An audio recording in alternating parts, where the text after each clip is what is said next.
All right. So I work at the Space Sciences Lab at UC Berkeley. The first thing you need to know is that we are not a department in the general sense. We are a so-called organized research unit, which means we don't have our own students or our own faculty. We don't teach courses at the Space Sciences Lab, and we are basically all on soft money and have to get our funding through grants and awards, primarily from NASA and NSF. We are located up the hill, close to Grizzly Peak Boulevard. So if you look up the mountain here, Berkeley, Lawrence Berkeley Lab, then Lawrence Hall of Science, and then even higher up there are two buildings that you see there, and one of that is one of our buildings. We have the facilities and rooms to build instrumentation for space research, and even build full, complete scientific satellites. At the very bottom here is a picture that was taken 7 years ago when we had 5 identical spacecraft put together in our clean room. They are now in space. They've been flying around for 7 years. 2 of them are circling Earth, 2 of them are circling Moon. And we have all the calibration and test facilities, vacuum chambers where we can test these instruments or satellites on the ground so that we make sure they work on orbit. And we also have our own ground station. We can communicate with several of our satellites and send commands up and receive the data down here at SSL. So we do primarily, or we do space research, and all the data that we collect in space are mostly time series data. And the questions in the field of data science that we answer are mostly all related to the analysis of time series of data, finding certain signatures in the data, extracting information out of data streams, and finding correlations or certain signatures where you need specific data analysis tools to find changing properties or spikes or correlations between different properties that we measure. Our scientific satellites most of the time measure electric fields, magnetic fields, and the properties of particles, electrons, and ions and protons in space, which then tell us a lot about the processes that occur in the plasma in space and how things interact with each other. One of the things that is very specific for our field is that all our data are open, publicly open. We don't have any proprietary period.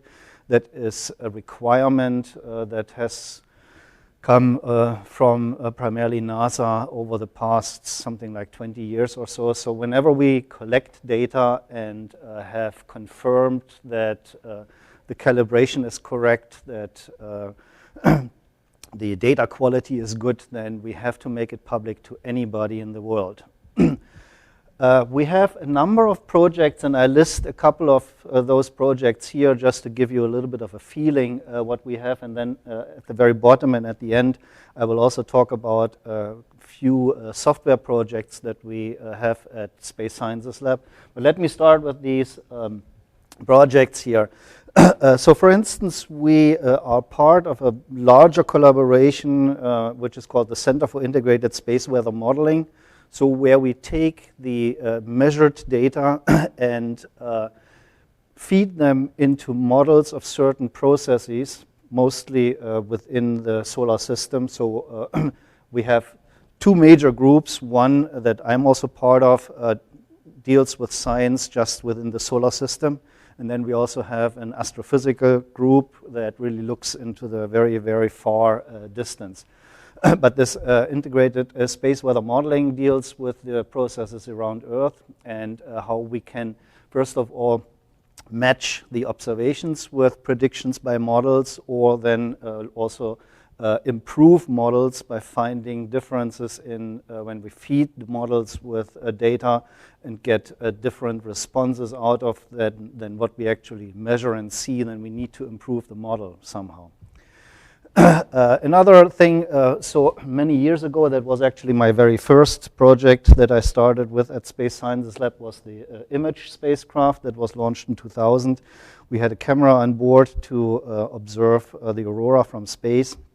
And one of the data science problems was to identify violent eruptions and brightening of the aurora, which is called substorms, in the images that we collected over 5.5 years.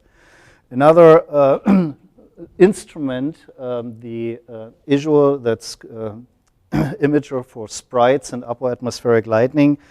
You all are very familiar with lightning, these lightning strikes that come from clouds down to the earth and can knock out trees or power lines. There's a similar phenomenon of almost like lightning from the clouds going up into space. These things have different names, sprites, jets, elves, halos, and so on. And we built an instrument to observe these things from space. And then you collect thousands of images and want to find a way of automatically identify these different things, which is a mix between image processing and signal processing to find increases in signal strength in time series of measurements. Maven is a more recent project. It's a satellite that was launched to Mars and arrived approximately a year ago.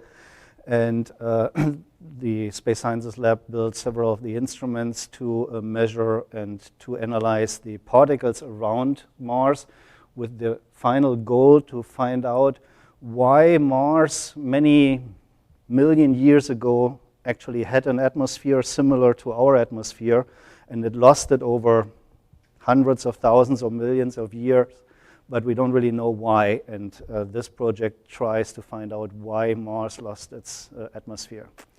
NuSTAR is a telescope that observes the sun, and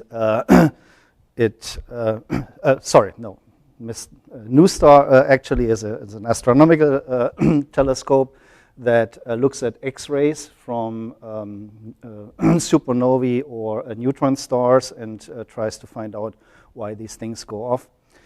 RESI, this is the solar telescope, which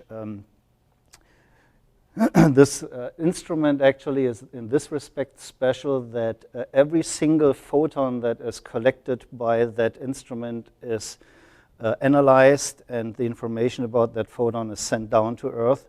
And so it does not really take an image as such as you are used with your camera, but it gets the information about each individual photon, and then on the ground you can generate your own image by just saying, okay, I want to select these photons that were collected during this time series, or the photons that were collected with a different, with a very specific wavelength and all those things.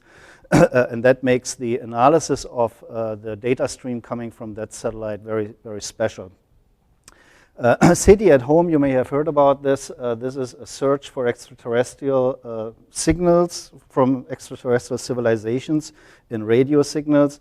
And the point is here that because we collect so many data, it is almost impossible to analyze it on your own, but they developed software that volunteers can sign up, and over the night at home when their PCs are not doing anything, and their PCs crunch the data in the background and collect and generate information if they can find any signs of radio signals in the data that they analyze.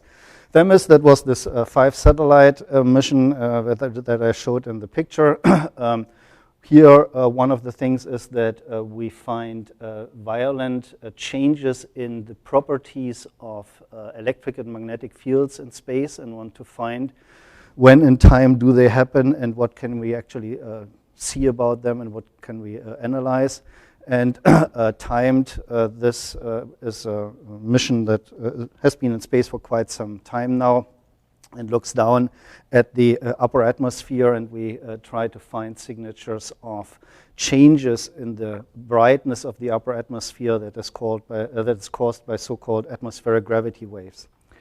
So these are just a few of the projects, and then at the bottom here I list 4 software developments, because BITS also deals with software tools development and open science and reproducibility and so on.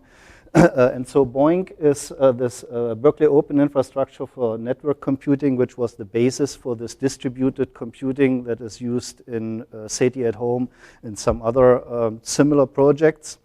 Megalib is a medium energy gamma ray astronomy library, which was developed at Space Sciences Lab and then given out to other researchers at other institutions.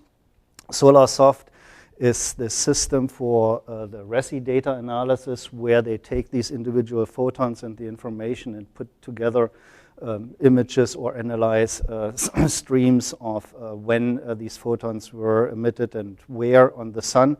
And the Space Physics Environment Data Analysis software is a recent development where we generated a suite of software tools that is now being used by at least 6 or 8 different space missions to read the raw data, display raw data, analyze raw data, and extract information out of that. So these are the major projects and software developments at Space Sciences Lab, and I hope I gave you a little bit of an idea of what we are doing.